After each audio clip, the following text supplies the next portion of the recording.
today we're going to make meatballs in tomato sauce. We're going to have an onion, mince, herbs and black pepper. So I'll peel and chop the onion first. So if you graft your onion in your hands, make your hand like a claw and take the ends off first, just blow the knife over and the other end. And then we'll peel the papery skin off. Right, and I'm going to dice the onion. So make your hand like a claw and cut it in half. And then take the half and cut it into slices, locking the knife over. Keep your hand out of the way of the blade. Cut it into slices and then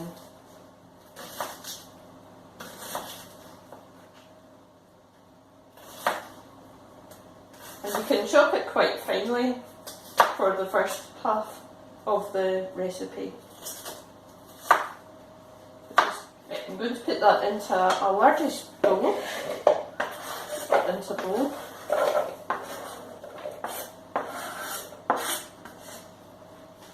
And then to that I'm going to add the mince.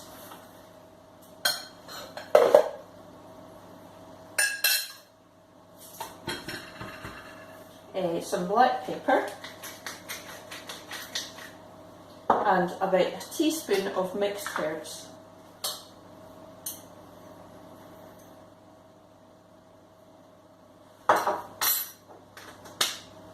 And then I'm going to mix that all up, and I'm going to use my hands to mix this, so nice clean hands, and just get it all mixed up.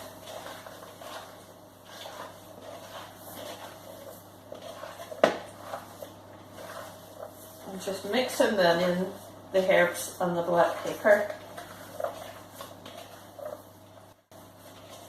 So it's clumped into one clump, and we're going to make that into meatballs now. So I'm going to get the spoon for this, just to portion it out. Take a dessert spoon of the meatballs and make it into a ball in your hand. And it's quite good if you just dampen your finger, and that makes them nice and smooth, brings them all together. So just dampen your fingers with a bit of water.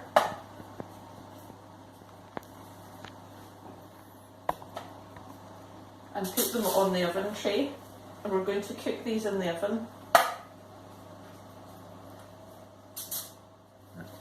Right, so the meatballs are all ready to go in the oven, and they go into a hot oven at 180 degrees for 15 minutes. So I'm just going to pop them in the oven.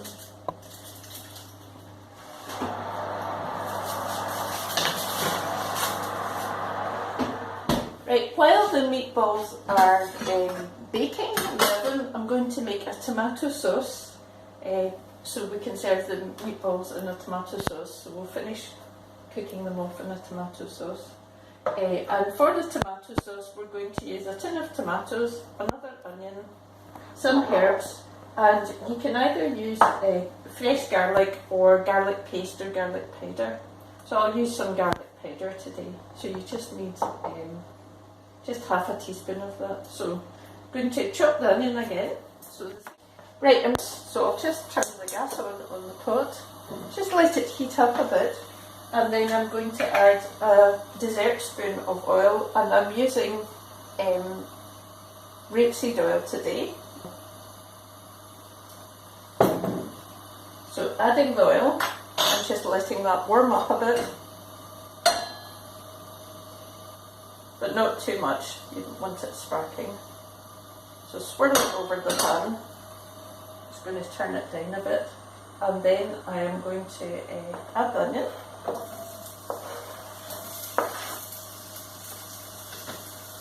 Give it a stir in the oil,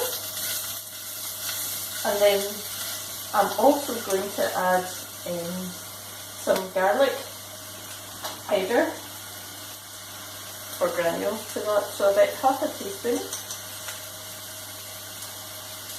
because this is quite strong, or you could use fresh garlic.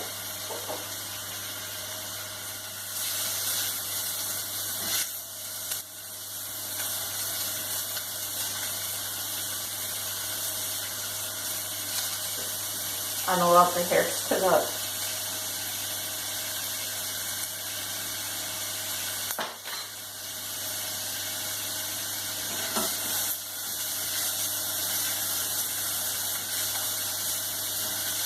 And let it cook, and the onion kind of goes a see-through, so it looks a slightly different colour. And then after a few minutes I'm going to add the chopped tomatoes to that. I'm going to add a mug of water, and in the mug I've got a stock cube, so I'm going to dissolve the stock cube in the boiling water. Pour in the water carefully and just stir it till it dissolves.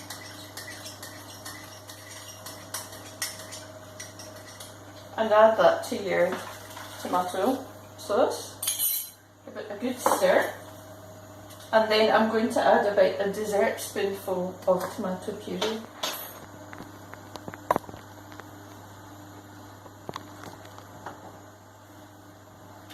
Just stir that round.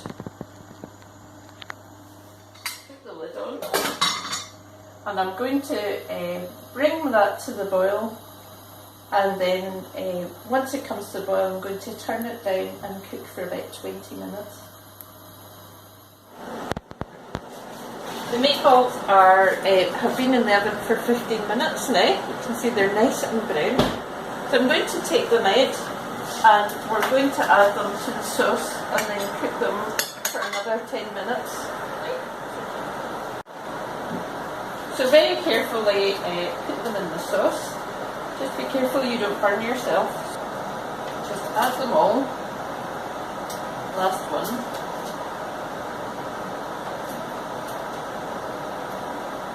And just spoon the sauce over them.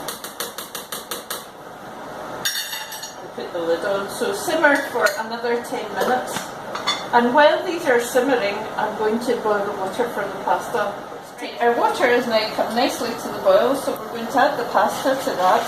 So any small pasta, or you could use spaghetti, and then bring it to the boil again and just cook it for about 8 to 10 minutes. So the pasta is now ready, and I'm just going to drain it carefully in the sink, so I'm going to use a colander for this. Or you could use the lid of the pot and just pour it carefully into the pot to keep nice and hot.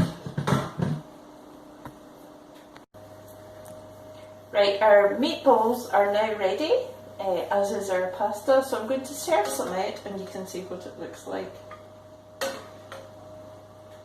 So some pasta and then some meatballs in the lovely sauce.